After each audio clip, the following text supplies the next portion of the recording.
another episode of #GetLit, where we crush your business in less than 10 minutes. For this episode, we're going to talk about how to get your social media content to stand out. Just got back to my desk, been momming hardcore for hours. You can always tell when I throw on this sweatshirt. This is like it's time to hustle. Just if you see me wearing this sweatshirt, you know I'm in hustle mode. What we're going to talk about right now is you, and we're going to talk about how to get your content to stand out. So the very first social media influencer summit I hosted a couple years ago, there was a girl, Kara, I cannot remember her last name right now, but she spoke and I'll never forget this. She said that people come onto social media to connect, to be inspired, get educated, or be entertained. And that has always stuck with me because she hit the nail on the head. So if you want to look at your content right now, you need to ask yourself, is my content fulfilling one of those four things? I mean, inspirational is kind of obvious, but it's not just posting quotes. I feel like those have been overdone. I rarely post quotes. Every 9th post on my Instagram is a quote, and that's it. On my Facebook, I rarely post quotes. They just don't do very well on Facebook. But inspirational is going to be something where there's a selfie, or you holding one of your children, or maybe you on a family trip and you share something about that.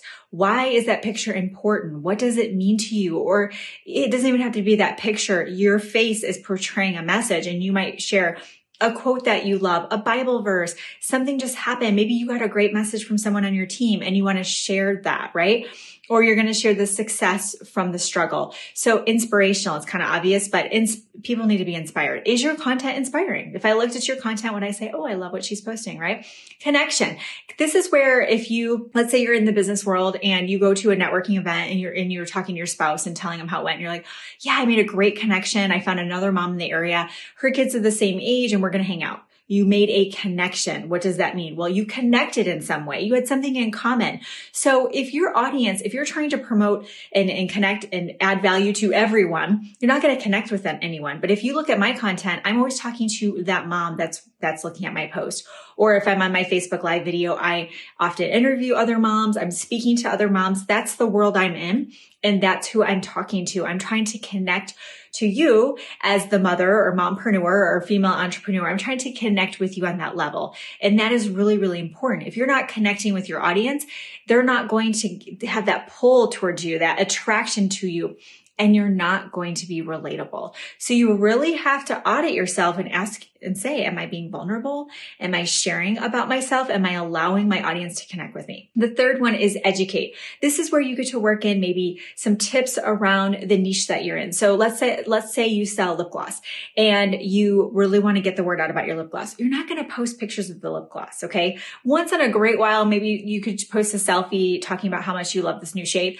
But most of the time, it's going to be about tips on beauty, clean living, clean ingredients, easy tips for busy moms. It's going to be about how to get yourself ready in 5 minutes and out the door. Here are 5 tips to get ready for a night out with your hubby when you've been momming hardcore all day. So educate through the content without promoting or trying to sell your stuff.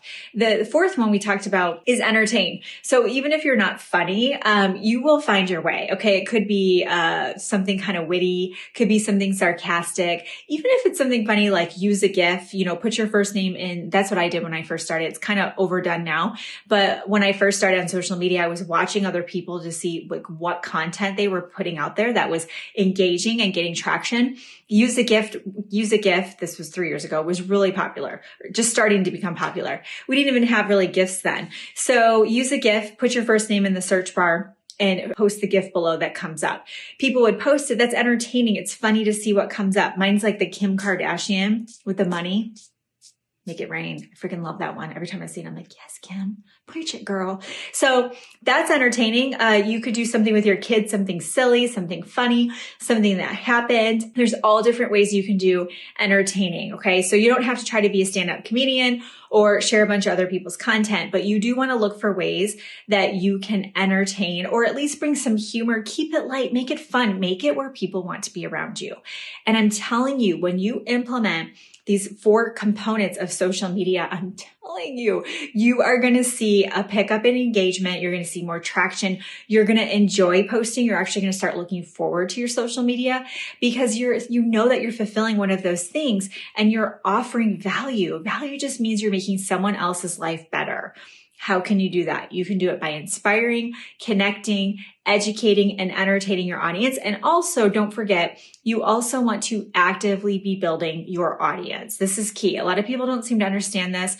And whenever I ask people how many friends they have on their friends list and things like that, I'm very shocked. I just had a girl she was really excited about reaching 1,000, which is great. So if you're watching this, you're like, I only have 500. It's not comparison, right? But we want to understand the power of building that audience proactively so we can get in front of more people. So the next IGTV episode I do will be on that very topic. So make sure you come back. The best way to do that is to make sure you're following me. Make sure you like this, comment below your favorite takeaway.